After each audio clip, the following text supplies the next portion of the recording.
YCP నాయకులు వాళ్ళు చేస్తుంది ఏంటంటే మాకు ప్రతిపక్ష హోదా ఇస్తే తప్ప మేము అసెంబ్లీలో అడుగు పెట్టాం, లేదంటే ప్రసంగాలను అడ్డుకుంటాం అని. ఇది సరైన మెసేజ్ బయటికి వెళ్దాం. ఇది సరైన విధానం కూడా కాదు. ఇది ప్రజలందరికీ తెలియజేయాలనుకున్నాం. ఇది ప్రతిపక్ష హోదా ఏ పరిస్థితిలో వస్తుందంటే, మీకు రూలింగ్ పార్టీ కంటే కూడా అత్యధికంగా ఇంకొక సీట్లు వాళ్ళకంటే మీరు వస్తే, దాని తర్వాత స్థానం మీకు వస్తే ఖచ్చితంగా ప్రతిపక్ష హోదా వాళ్ళకే ఉంటుంది. 21 సీట్లు ఉన్న జనసేన, 11 సీట్లు ఉన్న వైసీపీకి ప్రతిపక్ష హోదా ఎలా వస్తుంది?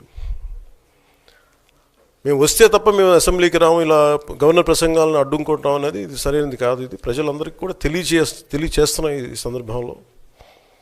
అందుకని ఇది భవిష్యత్తులో కూడా మేము కోరుకునేది వైసీపీ నాయకుల్ని, మీకు ప్రతిపక్ష హోదా ఇవ్వకపోయినా ప్రజలు మీకు 11 సీట్లు ఇచ్చారు, దాన్ని గౌరవించి మీరు అసెంబ్లీకి రండి.